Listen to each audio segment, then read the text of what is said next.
네, 안녕하세요. 김영로 TV의 날짜 이야기입니다. 자, 오늘은 5월 18일이 되겠습니다. 네, 5월 18일 무슨 일이 있었을까요? 시- 일반에서 이제 회자되는 여러 가지 이제 이야기들이 있습니다. 네, 오늘이 1961년에 5.16 군사혁명이 있고서 이틀 뒤이니까 바로 오늘 국가재건 최고회의라는 그 기구가 설치된 그런 날이 되겠습니다. 재건 최고회의, 국가재건 최고회의 하면 그 당시에는 이제 나르는 새도 떨어뜨릴 정도로 이제 그 권위 있고, 그다음에 막강한 권력이 집중돼 있었던 그런 일종의 통치기구였죠, 사실은.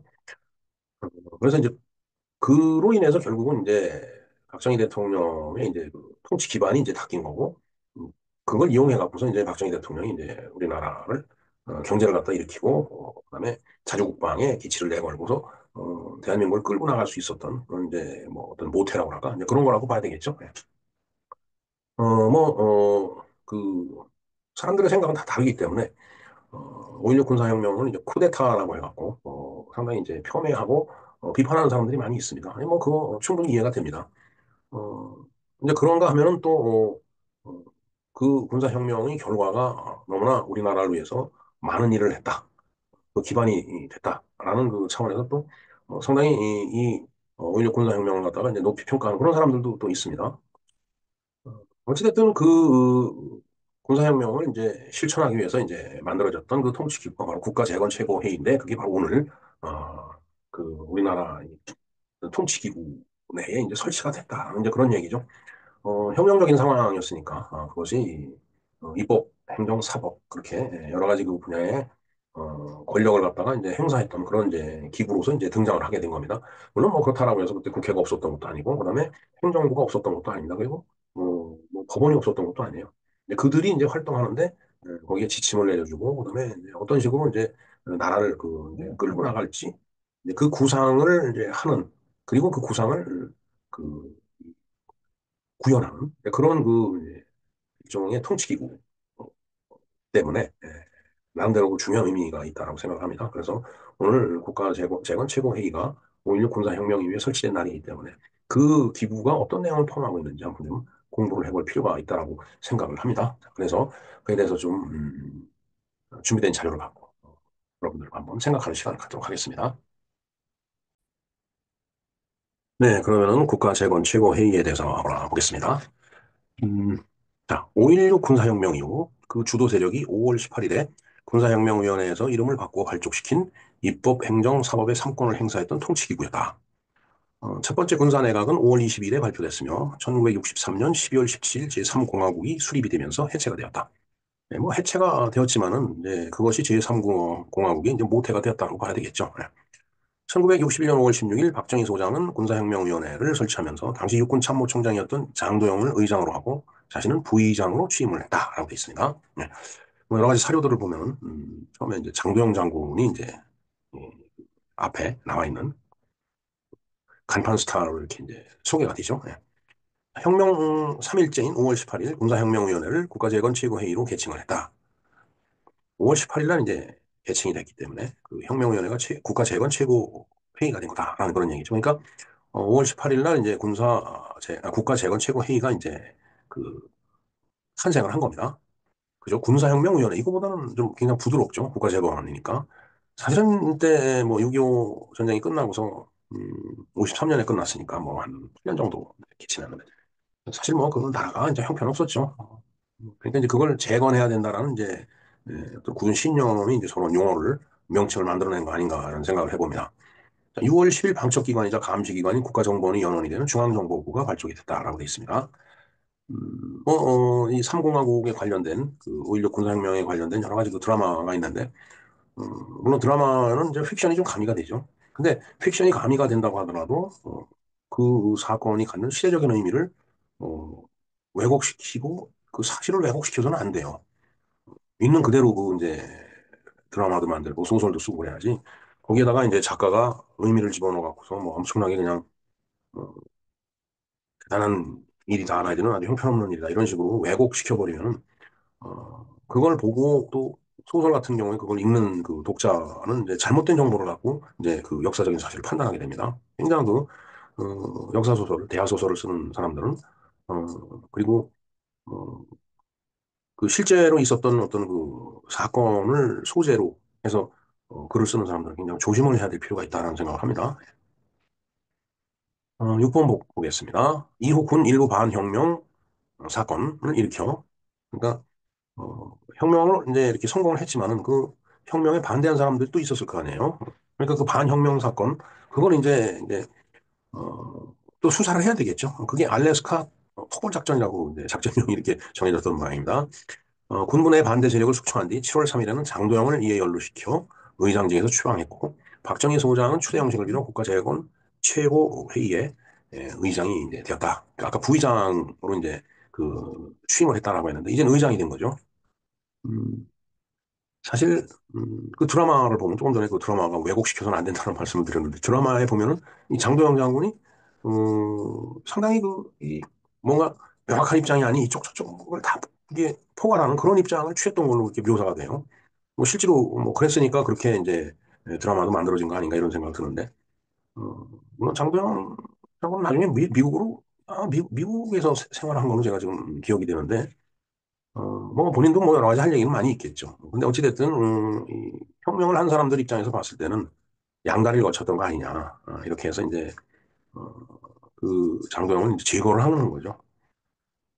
사실 이런 일을 하는데 생각이 다른 사람이 그 조직 내에 들어가 있으면 일이 제대로 수행이 안 됩니다. 그러니까 참 그런 건 철저히 해야 될 필요는 있습니다. 분명한 것은 뭐 국민 대통합이니 뭐니 해갖고서 생각이 다른 사람을 막 끌어들여 갖고서 무슨 일이 있을 때마다 불협화음을 일으키는 그런 일들이 벌어져서는 안 될 거라고 봅니다. 근데 참 야속한 게 그런 이상한 일을 벌리는 사람을 또 엄청나게 멋있게 봐갖고 또 그런 사람들을 멋있게 봐야지 자기가 지식인인지 있냐 이렇게 착각하는 사람들이 많이 있다고 봅니다. 그래서 이제 그 제3지대 인물 같은 애들이 나름대로 그 어떤 저기를 받아요. 지지율을. 그 지지율도 진짜인지 뭐 부풀려진 건지 아니면 뭐 찌그러드는 건지 그건 모르겠으나 하여튼 어, 생각이 다른 사람을 통합이라는 명분으로 이렇게 그 한 통 속에 집어넣으면 거기서 서로 치고받는 일뿐이 할 일이 없어요. 특히 정치적인 거, 정치 현장에서는 그건 아주 치명타라고 봅니다, 사실은. 네, 뭐, 그런 얘기를 하자는 건 아니고, 일단 군사혁명위원회가 이제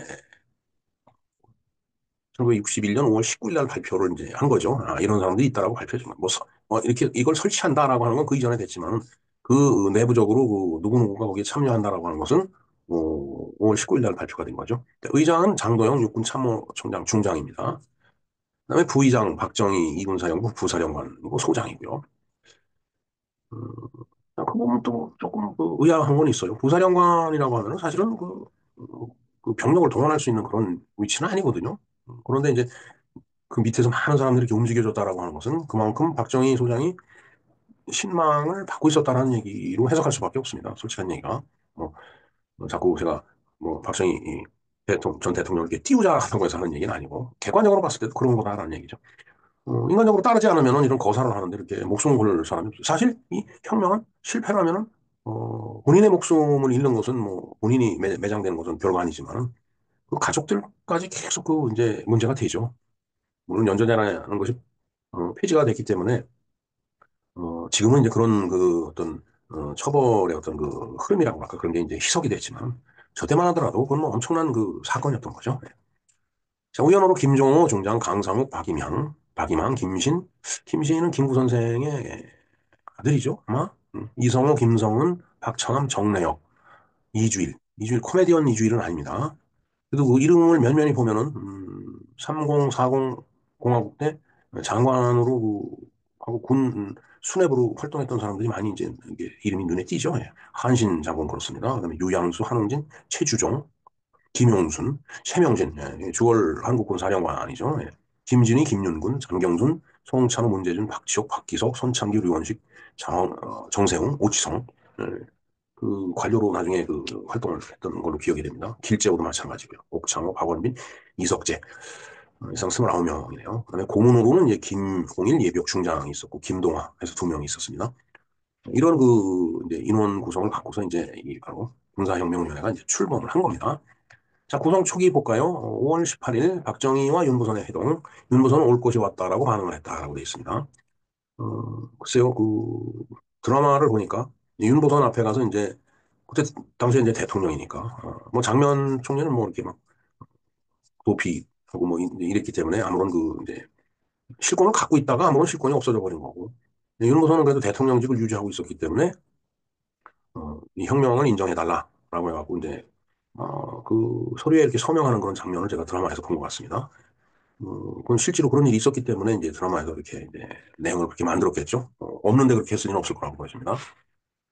맥그루더 유엔군 사령관은 정변을 주도한 군부를 인정하지 않았고 미 합참의장에게 보내는 5월 17일자 전문에서 미군 방첩대 CIC가 거리 행인들을 상대로 여론조사를 해본 결과 10명 중 4명은 혁명을 지지했고 2명은 지지하지 않지만 지지는 하지만 시기가 빨랐다고 했으며 나머지 4명은 반대라고 본다. 즉 6대 4로 지지를 받았다는 얘기죠.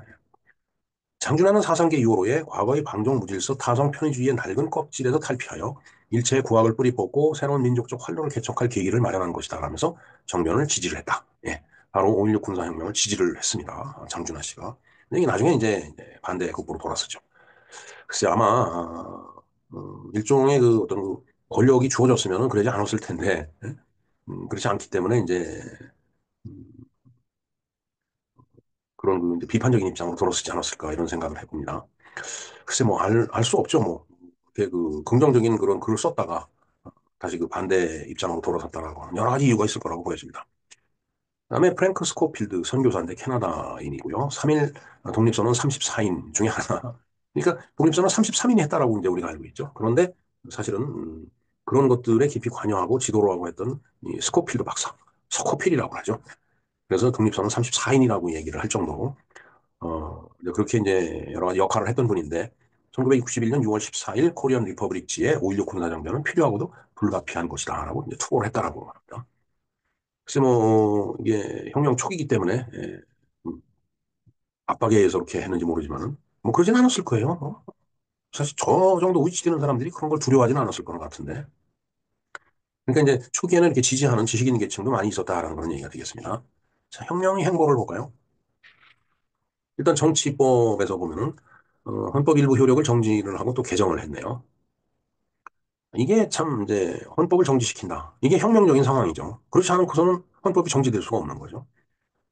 국가재건 최고회의는 1961년 6월 5일 대한민국 헌법의 일부 조항의 효력을 정지시켜버렸다. 민정이양시까지. 그다음에 국가재건 최고회의의 회의가 국가의 최고 통치기관으로 지위를 갖는다. 이게 이제 헌법의 일부 조항을 정지시키고서 국가재건 최고회의가 국가 최고 통치기관이 된다라고 이렇게 이제 그 정의를 한 겁니다. 그다음에 이제 1962년 7월 16일 최고회의는 헌법심의위원회를 설치하고 11월 5일 최고회의에서 개헌안을 발의하고 같은 날 공포를 하고 12월 6일 개헌안의 최고회의를 통과시키고서 12월 26일 날 공포를 했네요. 이게 혁명적인 상황이니까 가능하죠. 뭐 그렇지 않으면은 뭐 국민 투표를 하고 이제 국회 동의를 받고 뭐 이제 여러 가지 일을 해야 될 텐데 이제 그런 것들이 다 이제 생략이 되는 그런 상황이 바로 혁명적 상황이 되겠습니다. 그다음에 사법 통제를 강화를 했다. 그래서 사법이라고 하는 것은 죄 지은 사람을 처벌하는 거죠. 1961년 5월 21일 이정재를 비롯한 깡패 200여 명을 검거해서 남대문 등 시내 주요 번화가에서 속죄 행진을 하도록 했다. 이것은 이제 조리돌림이라고 하죠. 목에다 나는 깡패입니다라고 쓰고서 이제 길거리를 걸어가는 거예요. 그, 뭐, 저때 당시를 묘사한 드라마를 보면 그게 다 나오죠. 예. 그 다음에 1961년 5월 23일 이틀 뒤에 불충분한 수사와 수사술에 의해 의혹이 제기되었던 이후로 특별검찰부의 검찰관 17명이 구속이 되고 형사사법기관에 대한 통제를 강화했다. 예, 그렇게 했음에도 불구하고 수사를 하는 수사관들, 검찰관들이 또 비리를 저질렀다 해갖고 이제 그것까지 처벌을 한 거네요. 자, 그다음에 헌법기관의 기능을 정지를 해버렸다. 1961년 6월 6일 군사정부는 국가재건 비상조치법을 제정해서 공포를 했어요. 이 법에 따라 정부 내각은 총사퇴하였고 국회는 해산되었으며 헌법재판소는 구성도 되지 못한 채 기능이 정지돼 버렸다. 네.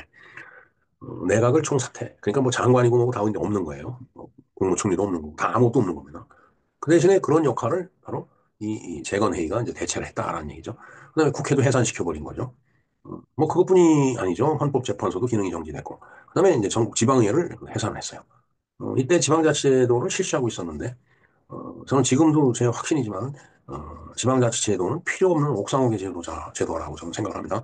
물론 그 분야에서 일하는 사람들은 그 얘기를 들으면 조금 의아해하거나 화를 내겠죠. 네, 저 자신도 지방자치에 관련된 부서에서 일을 했기 때문에 그렇게 느끼실 수 있을 것 같습니다. 그러나 어, 사실은 옥상호 구조밖에 볼 수 없습니다. 그리고 뭐 대통령과 지방자치단체장이 그 정당이 다르다라고 해갖고 장관이 그 지시하는 일을 시행하지 않고 거부한다든가 이런 일들이 비일비재하게 일어나요.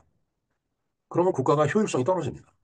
그런 면에서 봤을 때는 우리가 뭐 인구가 한 5억이나 뭐 10억쯤 되는 그런 나라라 모르지만 진짜 그 국가 면적으로 봐도 아주 작은 나라이기 때문에 그런 복잡한 그 권력 구조를 갖고 있을 필요가 없다라고 저는 봅니다.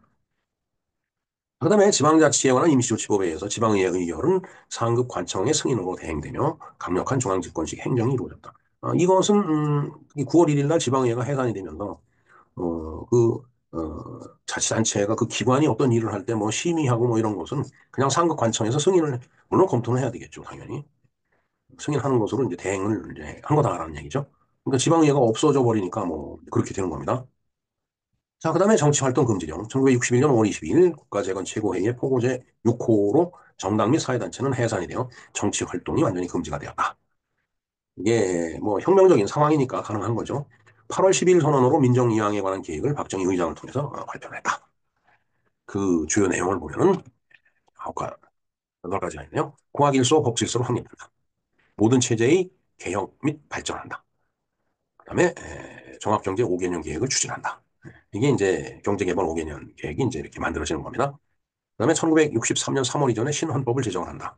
1963년 5월에 총선거를 실시하고 정당 활동 허용 시기는 1963년 초로 한다. 이제 정치 활동이 금지됐기 때문에 그거 이제 풀어주는 거죠. 뭔가 이제 혁명적인 상황이 이렇게 안정이 된 상태에서 이제 풀어주는 겁니다. 국회 구성은 100인에서 122인으로 단원제로 한다. 그다음에 선거 관리는 국가 공영제로 한다. 그다음에 구 정치인 중 부정 축제자의 정계 진출을 방지하기 위한 입법 조치를 한다. 뭐 이런 8개 그 내용을 갖고 이제 민정이양을 이제 시키기 위해서 이제 이런 준비를 하는 겁니다. 사전에. 자, 그런데 이제 군사혁명 공약에 번복이 있다라는 얘기죠. 바로 박정희 의장이 군으로 돌아가겠다라고 했는데 이제 그게 이제 그 혁명공약이 이제 번복이 됐다는 얘기죠. 1963년 박정희 의장은 군에 복귀한다는 이른바 혁명 공약을 번복하고 육군 대장으로 예편한 후 민주공화당이 입당해 제5대 대통령 선거에 출마를 한다. 글쎄요, 뭐 참, 뭐 군복을 입고 있던 사람이 정권을 잡았다고 해서 군사독재, 군사독재 이렇게 얘기를 하는데 저는 그 독재라는 그 표현이 어, 이게 무슨 뭐 장기간 집권했다라고 해서 꼭 독재라고 얘기하기도 어렵고 뭐 그렇게 그게 독재라면은 뭐 독재인데 사실 뭐 박정희 대통령보다 더 장기간 집권한 그 세계 지도자들이 많이 있습니다. 뭐 미국이나 뭐 이런 데하고 비교를 하면은 박정희 대통령이 오래 집권했죠, 사실은. 그러나 동남아 뭐 이런 쪽에 있었던 나라에 비교를 해본다면은 그 장기 집권한 그런 어, 정치가 아닙니다. 박정희 대통령이. 물론 그럼에도 불구하고 장기라고 얘기한다면 뭐 장기라면 장기죠. 18년 5개월 동안 했으니까. 왜냐면 12.6 사태로 시해될 때까지가 18년 5개월입니다. 자, 그러면서 정치 활동을 재개한 정치인들은 군정연장이라는 박정희 군정연장이라면서 박정희 의장을 비난했다. 왜 군복을 입고 나오느냐? 가야지. 뭐, 뭐 어쩔 수 없습니다. 잠시만. 자, 그 다음에 제5대 대통령 선거에 이제 출마했죠.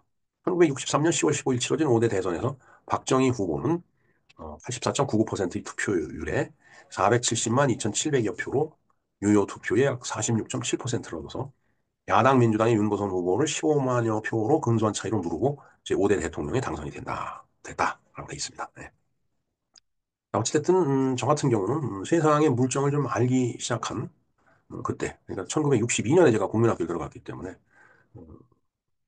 제 기억에는 이승만 대통령과 윤보선 대통령은 없습니다. 사실은. 제가 대통령 하고서 얼굴을 본 분은 박정희 대통령이에요.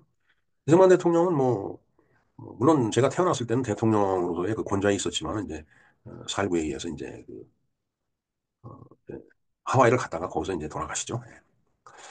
박정희 후보에 대한 지지율은 도시보다 농촌 지역에서 중부 지역보다 영남 등 남부 지역에서 높았다라고 되어 있습니다. 자, 이때 보면은 지금은 영남 호남이 상당히 갈려져 있지만 박정희 후보에 대한 지지율이 영호남에서 많이 나왔다라는 걸로 봐서는 저 당시만 하더라도 지금과 같은 그런 첨예한 그 지역 대립은 없지 않았나 이런 생각을 해봅니다. 그러니까 외교를 보면은 적극적인 중립국 외교 정책을 폈다. 그러니까 미국과 뭐 소련이 이제 대치하고 있었고, 그다음 일본 쪽, 뭐 이런 쪽하고 이제 일본은 사실은 뭐 뭐라고 할까요? 이승만 대통령 같은 경우는 일본하고 그렇게 뭐 즐겁게 뭐 그렇게 했더라기보다도 그냥 국제 정세가 그렇게 돌아가지 않았어요. 그러니까 일본을 갖다 이제 무시할 수는 없고 그냥 미국 위주로 이렇게 이제 외교 정책을 펴다 보니까 야 그게 아니고 우리도 중립국 제 3지대에 있는 나라들과 외교를 수립을 해야 된다. 해갖고 그쪽에 이제 적극적으로 이제 치중을 했다는 그런 얘기로 이해를 하면 될 것 같습니다. 그리고 미국과의 불화. 집권처 미국으로부터 승인을 받지 못하였고 원만하지 못한 관계를 형성을 했다.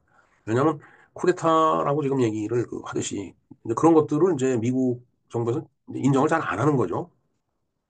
더군다나 이제 박정희 대통령은 이제 남로당에서 활동하는 것으로 이렇게 기록이 돼 있어갖고 뭐 실제로 활동을 뭐 했겠죠. 그러니까 그런 기록이 있는 걸다라고 보여집니다. 그래서 이제 기소됐다가 네, 거기서 이제 기사 회생을 하죠. 제가 알기로는 백인혁 장군이 그때 이렇게 어, 구명을 해준 걸로 좀 알고 있습니다. 네, 혹시 틀리면 댓글을 좀 부탁드립니다. 그래서 이제 미국에서 봤을 때도 야 박정희 장군은 공산주의자 아니냐라는 의혹을 받았다라는 얘기가 되겠습니다. 그리고 1961년 11월 달에 이제 미국을 가는데 한 6개월 뒤에 이제 미국을 가는데 그때 가서야 이제 미국 대통령이 케네디 대통령이죠. 40대 젊은 존 F 케네디 대통령을 만날 수 있었다라고. 사실 1917년생이니까 박정희 대통령도 40대였어요. 그때 당시. 박정희 대통령은 1917년생입니다. 40대 중반쯤에 이제 혁명을 한 거죠. 글쎄요, 지금 우리가 이렇게 보면 40대 중반이면 어린애 같이 보여지는데, 정말, 음, 저런 거사를 치를 만큼 그런 주도 면밀함과 배짱이 있었기 때문에 가능했던 일이지. 그렇지 않으면 할 수 있는 일이 아니죠, 사실. 목숨 걸고 하는 게 혁명입니다, 사실은. 예. 자, 그다음에 국방을 보면 반공법을 제정을 했어요. 1961년 7월 3일 날 반공법이 새로 제정이 됐는데, 그 이전에 국가보안법이 이제 있었습니다. 1948년 정부 수립 이후에 열 번째로 제정된 법률로 있었는데, 이제 이러다 보니까 반공법이 생겨갖고 더 강력하게 이제 공산주의자들을 통제를 했던 거죠. 이 반공법이나 국가보안법 지금은 완전히 거의 무력화되어 있는 그런 그 상황이 되겠습니다. 그러니까 뭐 국회의원을 한다는 사람이 요즘 세상에 간첩이 어디 있느냐라고 얘기를 이제 하는데 간첩이 왜 없겠어요? 간첩이 수만 명이 암약을 하고 있다라고 황정영 씨가 와서 얘기를 했는데 참 기가 막힌 현실입니다, 지금. 무장 해제를 하고서 전쟁을 하려고 하는 건지. 자, 그다음에 육군기술연구소가 발족을 했네요. 61년 8월 6일이 되겠습니다. 여기 이제 뭔가 국방에 관련된 그런 이제 기술을 연구하는 데죠. 그다음에 이제 경제를 보면은 이제 정부 주도로 이제 하게 됐죠. 뭐, 이 당시 우리나라 상황으로 봐서는 이 관이 주도를 해야지 이걸 민간이 주도해갖고서는 될 수 있는 일이 없었을 거라고 저는 확신합니다. 그다음에 1961년 7월 22일 날 국무총리 소속으로 행정기관 경제기획원이 발족을 하네요. 이코노믹 플래닝 보드예요. 이 경제관이 EPB라고 그랬습니다. 그래서 저게 박정희 대통령 집권 시기 내내 이제 경제기획원이 이제 커다란 역할을 했죠. 그다음에 이제 부흥부라는 게 있었는데 이 부흥부라고 하는 것은 뭐 그야말로 전쟁으로 초토화된 나라이기 때문에 뭔가 부흥을 해야 될 거 아니에요. 그래서 그걸 1961년 5월 26일에 건설부라는 부처를 만들어서 승계를 시킨 거고요. 그다음에 61년 7월 22일 날 경제기획원이 발족됨으로 인해서 어, 경제기획원으로 또 이제 이관했는데, 그러니까, 경제개발 기능이 이제 경제기획원으로 이관을 했다는 얘기예요. 그리고 나머지 부흥부에서 뭐 국가 건설하고 뭐 토목공사하고 뭐 도로 놓고 이런 거는 건설부로 이제 승계를 한 거죠. 그 다음에 이제 주식시장이 이제 혼란이 있었다. 선거자금 관련으로 빚은 무리다라고 이렇게 지금 기록에는 돼 있습니다. 그러면서 이제 지하경제가 형성이 됐다. 뭐그 당시 상황에서는 뭐 어쩔 수 없는 그런 상황 아닐까 하는 생각을 해봅니다. 뭐 어찌됐든 주식시장에 혼란이 오고 지하경제가 형성이 되는 것은 뭐 그렇게 바람직한 일은 아니겠죠. 그다음에 영농 규모화 추진과 계획 경제를 이제 실시를 하게 되는데 이제 일하면서 농업은행과 농협이 통합을 하고 수출진흥법을 만들고 그다음에 경제개발 5개년 계획을 만들어서 이걸 시행하면서 이제 우리나라 경제가 일취월장 이제 발전하게 되고 기반을 이제 이때 닦는 겁니다. 바로 박정희 대통령이 집권했던 그 시기에. 그것이 이제 경제가 퀀텀 점프를 해서 꽃을 피운 건 바로 전두환 대통령 시절입니다. 우리가 지금 군사 독재 하면서 박정희 대통령과 전두환 대통령을 비난하는 사람들이 많은데 밥 먹게 해준 분들이에요. 사실 우리나라 사람들한테. 그렇게 자꾸 비난만 하다가는 나중에 큰 벌을 받게 될 거라고 저는 생각을 합니다. 그다음에 서독 광부 간호사 파견 및 서남아시아 건설 기술자들이 중동에 진출하는 거죠. 그다음에 통화개혁을 1962년 6월 10일 날 이제 단행을 했는데 10대 1로 했죠. 그래서 저 때는 62년 6월 10일까지는 우리나라 화폐 단위가 환이었습니다. 환. 이걸 바꾸면서 지금의 원이 된 거예요. 그래서 저 어렸을 때는 10환짜리 동전을 어, 1원으로 대용해서 썼습니다. 실제로. 1원보다는 조금 이제 크기가 컸는데 10환이라고 써 있었어요. 그거 하나 갖고 가게를 가면은 어, 캐러멜 사탕 두 개를 줬습니다. 그러면 그게 그렇게 좋을 수가 없어요. 아버지한테 10환짜리 하나 얻으면은 그렇게 좋을 수가 없었어요. 그냥 가서 그 참 우유로 만든 그 카라멜 같은 그런 과자인데 사탕이죠. 그 두 개를 사갖고서 그걸 빨리 먹으면 안 되니까 그냥 입에 넣고서 그냥 확 굴리면서 참 지금 생각해보면 참 기가 막힌 시절이었습니다. 그다음에 이제 국토 건설단이 해체가 되네요. 62년 11월 29일입니다. 그다음에 민간 항공 사업을 또 국영화를 하게 됩니다. 자, 사회면에서 봤을 때 신문 잡지 폐간과 진보 성향 언론사 대표의 사형. 어, 여기서 얘기하는 진보 성향은 상당히 이제 공산주의자들 아닐까 하는 생각을 해봅니다. 네. 뭐, 물론 이제 그야말로 이제 프로그레시브한 그런 그 이제 그 세력들도 있었겠죠. 예, 프로그레시브와 그다음에 컨서버티브 이렇게 보수 그다음에 진보 이렇게 나누는데 그렇게 나누는 나라는 우리나라뿐이 없답니다. 이 진보라는 표현을 프로그레시브로 그렇게 이해를 하는 나라는 우리나라뿐이 없다고 그러더라고요. 진보하면은 뭔가 아주 굉장히 그 새로운 것 같잖아요. 근데 보면은 실제로 그렇지도 않아요. 그들도 역시 그들 나름대로의 그 어떤 수구적인 그런 그 성향이 강한 집단이죠. 예. 수구와 보수는 또 다르죠. 예. 자, 장학기금 명목인 기부금 획득 및 언론사 지분을 또 이제 확보를 했고요. 아무래도 이제 언론을 이제 장악을 해야 되기 때문에 언론사 지분을 많이 이제 확보를 하려고 노력을 했을 거라고 보여집니다. 그다음에 이제 천여 명에 대한 독립유공자를 이제 정부가 이제 포상을 하는데 음, 그 공적 조사를 갖다 제대로 못한 사람들이 있지 않나 이런 생각도 들어요. 요즘 가끔 보면 이제 그런 얘기들이 나오죠. 왜 박정희 시대 때 이런 사람한테 훈장을 주고 그랬는지 모르겠다. 그다음에 조계종 불교종단을 출범을 시키고 사회 기풍을 바로잡기 위해서 환락가를 갖다 폐쇄를 일부 폐쇄했겠죠. 환락가를 전부 폐쇄한다는 건 불가능한 얘기입니다. 그다음에 복지 해외 입양을 또 확대를. 왜냐하면 전쟁고아들이 엄청 많았었잖아요. 해외 입양은 한국 전쟁 중에 생겨난 혼혈아에 대한 대책이었으나 법이 제정되면서 전쟁고아까지도 외국의 가정으로 시킬 수 있는 법적인 근거가 마련이 됐다라고 되어 있습니다. 그래서 이때 활동한 단체가 홀트아동 복지회죠. 사실은 이제 한국 전쟁 중에 이제 미군 뭐 흑인이 됐든 백인이 됐든 외국 병사들하고의 관계에 의해서 태어난 혼혈아들이 많죠. 지금은 그걸 크게 그 사회 이슈화 시키지 않는데 저희들 그 크고 그다음에 뭐 대학 다닐 때까지만 하더라도 그런 경향이 상당히 있었죠. 뭐 어려서 이게 조금 그 생김새가 이상하면은 저 튀기라고 그랬습니다. 그때 혼혈아를 비하하는 그런 용어죠. 그다음에 이제 피부색이 검게 태어나면 저 껌댕이라고 그랬죠. 껌댕이, 튀기. 이 참 요즘은 이제 그런 표현을 이제 안 쓰죠. 어찌됐든 뭐 5.16 군사혁명 자체를 갖다 이렇게 폭넓게 그 평가를 할 필요도 있겠지만은 일단 이 평가는 우선은 어, 국가 재건 최고 회의에 대한 평가라고 봐야 되겠죠. 부정적인 평가로 볼까요? 중립국 외교가 결국 반미 외교를 낳았다. 해서 비판을 받았고, 미국 위주에서 이제 제3세계를 이렇게 눈을 돌리니까 그렇다라고 해서 제3세계하고 이렇게 외교 관계를 많이 맺은 것도 아니에요. 그때 당시 북한하고 비교해보면 훨씬 우리 쪽이 적었던 걸로 저는 알고 있습니다. 그러니까 그 제3세계를 북한이 자꾸 야금야금 먹어가니까 야 우리도 이걸 이대로 둬서는 안 되겠다라고 해서 나온 반작용이지 반미 외교, 미국에 반대하려고 뭐 이런 일을 하지는 않았을 거라고 보여집니다. 근데 결과론적으로 이제 이게 반미 외교다라고 이제 비판을 해버리니까 뭐냐 온팡 뒤집어 쓰는 거죠 책임을. 그다음 부정부패 척결과 구하기일소를 혁명 공약으로 내걸었던 군사정부는 혁명과업을 수행하는 과정에서 여러 차례 시행착오를 범했다. 그건 당연한 얘기입니다.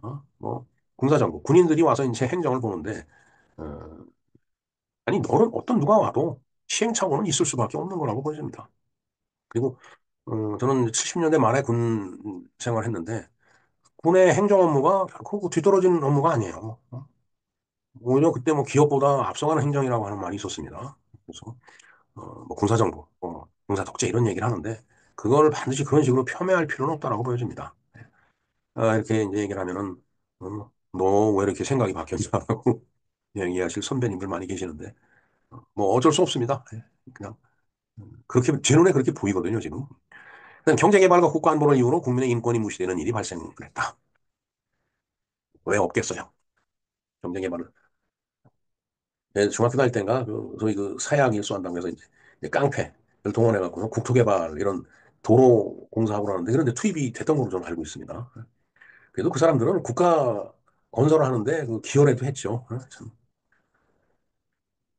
그 다음에 이제 삼청교육대라는 게 생겼는데 그거하고 좀 의미가 달랐어요. 그렇게. 그러다 보니까 이제 인권 문제가 많이 얘기가 되죠. 예, 긍정적인 평가. 이건 어떻게 보면은 제가 박정희 시대 때 있었던 일을 쭉 나열해 놨는데 결국은 이 5.16 군사혁명 정부 그다음에 그 국가재건 최고회의가 그린 그림이 결국은 긍정적인 평가면 밑바탕이 됐다라는 그런 의미에서 제가 나열을 해봤습니다. 일단은 근대화를 통한 경제개발에 성공을 했죠. 중학교 다닐 때, 뭐 학교 다닐 때, 그 공고 학생들 이게 이 어깨 조국 근대화의 기술하는 이런 그 구호를 붙이고 교복에 붙이고 다녔습니다.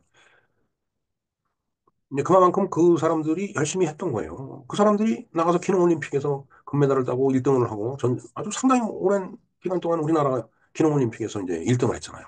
그게 다 거기서 나온 겁니다. 그런 조국 근대화의 기수라는 그때 당시에 어떤 학생들. 그들이 나중에 사회 나와갖고 기업에 취업을 하면서 그다음에 연구기관에서 연구를 하면서 세계 가장 정밀한 어떤 부품 같은 걸 깎는 그런 그 기능을 갖다가 습득을 했던 거예요. 그다음에 국민교육헌장과 새마을운동을 통한 국민정신부흥운동에 성공했다. 국민교육헌장은 1968년 12월 5일 날 발표된 393자의 헌장이죠. 이걸 김영삼 정부 때 이제 폐기 처분해버렸는데 저는 금과 옥조를 버렸다라고 제가 주장을 했죠. 제가 중학교 1학년 겨울이었죠. 12월 5일이니까. 국민교육헌장이 발표되고서 반포죠. 반포되고서 선생님들이 393장 다 외우라고 그랬어요. 그래서 저희들 다 외웠습니다. 달달달달. 선생님 앞에 가서 처음부터 끝까지 다 외웠어요. 그게 머릿속에 각인이 돼갖고 정말 우리는 민족 중흥의 역사적 사명을 띠고 이 땅에 태어났다라고 항상 생각을 했습니다. 그래서 정말 민족 중흥을 위해서 열심히 일했어요. 근데 이제 그런 금과 옥조를 갖다 내팽개친 지금은 글쎄 뭐 시대에 맞지 않느니 뭐니 그러지만 저는 설사 국민교육헌장의 내용이 지금과 현실이 맞지 않는다라면은 내용을 개정을 해서라도 그런 국민 정신을 계속 주입을 시켰어야지 폐기 처분해버리는 것은 결국은 국민 정신이 썩는 거죠. 그러니까 마약에 심취하고 그러는 겁니다, 지금. 그 다음에 이제 70년대에 있었던 새마을운동. 이건 뭐 전 세계적으로 인정받는 일종의 커뮤니티 서비스죠, 진짜. 어렸을 때 뭐 사회치 클럽이니 뭐 이런 얘기 많이 들었는데 그거 못지않은 농촌 계몽과 개발운동. 그다음에 도시 이 계몽과 개발운동이 바로 저 새마을운동이었다라고 저는 생각을 합니다. 그때는 정말요 새벽에 일찍 일어나서 지금하고는 이제 문화가 달라서 파자마를 입고서 러닝셔츠 좀 난닝구만 입고서 큰 빗자루를 들고서 이제 마당을 쓸고 그래서 나라가 깨끗해진 겁니다. 뭐 엉망진창인 거.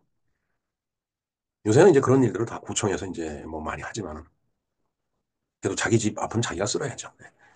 자, 자주 국방 역량을 강화했다. 아까 그 군사 기술연구소라는 게 이제 만들어졌다고 하는데 이제 이러면서 이제 국방과학연구소가 만들어지고 어, 키스트가 만들어지고 지금 카이스트죠. 그래서 우리나라 K 국방이 나온 겁니다. 그다음에 민주주의 토대인 중산층의 기반을 구축을 했다. 아무리 민주주의를 하고 싶어도 배가 고프면 안 돼요, 국민들이. 먹을 게 없는데 뭐 민주란 말이 머릿속에 들어오지는 않습니다. 즉, 중산층이 어느 정도 이렇게 형성이 돼야지 여기서 이제 개인의 자유를 논할 수 있고, 왜 먹는 것이 해결이 됐기 때문에. 저 어렸을 때만 하더라도 정말 그 아침에 거지들이 깡통을 이렇게 들고서 와서 밥 한 술 주세요, 줍쇼. 한 술 줍쇼, 한 술 줍쇼 하고 밥 먹는데 아침밥 먹으려고 그러면 그 문 앞에 와서 그렇게 동냥을 했어요. 그럼 또 밥도 많이 갖다 주고 그랬습니다. 그렇게 살아온 거예요, 우리가. 오늘날의 이 풍요로움이 그냥 하늘에서 뚝 떨어지고 땅에 솟은 게 아니다라는 걸 우리가 잊어서는 안 된다는 얘기입니다. 그, 빌어먹던 그 시절을 정말 먹을 게 없어갖고 초건목피로 를 먹고 피똥을 싸면서 살아왔던 우리 그 아버지 어머니 세대. 할아버지 할머니 세대, 일제 시대 거치고 전쟁 거치고 정말 그 경제 개발을 위해서 애썼던 그분들이 없었으면 오늘 같은 풍요로움은 없었다는 얘기죠. 그러니까 월남전에 가서 목숨도 잃고 그다음에 중동 그 건설 현장 그 뜨거운 그 열사의 나라에 가서 그다음에 음, 아까 그 나왔죠? 그 탄광 광부로 그냥 지하 1000m까지 내려가서 탄을 캐내고 그다음에 죽인 서양인 시체를 그 닦고 뭐 그들의 그 요양으로 해서 투입됐던 그런 간호사들이 없었다라면은 오늘의 대한민국이 있을 수 있겠느냐 이거예요. 옛날 일이니까 난 모른다 이렇게 생각하면 안 된다. 지금 잣대로 보고서 옛날 그 사람들이 이 땅에서 시행했던 여러 가지 정책들을 평가하면서 욕하고 비난하고 그래서는 안 된다는 얘기입니다. 왜? 나이 들은 우리도 요즘 젊은 사람들을 이해하려고 엄청 노력을 합니다. 물론 그렇지 않은 사람들도 있겠죠. 자, 그 다음에 살림놓고. 완전히 그 민둥사안이었던 우리 대한민국의 사안을 지금같이 푸른 나라로 만든 것은 박정희 시대 때 살림놓고 덕분입니다. 그리고 더 중요한 게 있죠. 하면 된다는 자신감을 온 국민의 마음속에 심어준 거. 뭐 이거 말고도 수도 없이 많이 있습니다. 그다음에 5번을 말씀 안 드렸네요. 복지와 문화의 기반을 구축했다. 여러분들 지금 4대 보험, 4대 보험 그러죠? 그 보험 제도가 박정희 시대 때 다 만들어진 거예요. 경제 상황에 따라서 시행이 늦어진 그런 국민연금 같은 건 80년대 들어가서 시행이 됐지만 그 기본적인 그 법률 체계는 다 박정희 대통령 시대 때 만들어졌던 겁니다. 그만큼 우리의 아버지 세대, 박정희 대통령은 아버지 세대죠, 장기간. 박정희 대통령의 딸이 여기잖아요, 박근혜 대통령. 박근혜 대통령이 저보다 3살인가 많습니다. 그 아버지 세대예요. 아버지 같은 분이에요, 진짜. 그렇다고 국부 이런 표현은 저는 안 쓰지만은 하여튼 그분들이 없었으면 저희 아버지 세대가 없었으면 그분들이 고생을 하지 않고 1905년, 1910년에 조선을 일본에다가 넘겨주듯이 아이 난 몰라 어쨌든 될 대로 되라 이랬으면은 지금의 대한민국도 없었을 거다라고 말씀을 드립니다. 자, 어찌됐든 한마디로 요약을 한다면은 박정희 소장, 나중에 박정희 대통령이 되죠. 박정희 소장은 혁명가였다라는 말씀을 제가 드립니다. 국가 재건 최고 회의는 그를 위한 초기 수단이었던 것이라고 저는 확신을 합니다. 자, 혁명가. 군사혁명을 일으켰기 때문에 혁명가가 아니고 정말 여기서 7가지 제가 긍정적인 평가의 예를 들었지만 대한민국이라는 국가사회를 이렇게 변모시킨 사람은 바로 박정희 소장, 박정희 대통령이었기 때문에 저는 박정희 대통령을 혁명가라고 저는 평가를 합니다. 물론 뭐 비난을 하실 분들이 많이 있겠지만 어쩔 수 없습니다. 그게 제 생각이고 제 확신입니다. 네. 네, 이상 김영로 TV에서 바라다본 오늘의 날짜 이야기, 국가재건 최고회의. 즉, 박정희 대통령이 5.16 군사혁명을 일으키고 이틀 뒤에 설치된 음, 정말 그 혁명을 완수하기 위한 어떤 그 기구였죠. 네. 그에 대해서 그 국가재건 최고회의에 대해서 알아보았습니다. 감사합니다.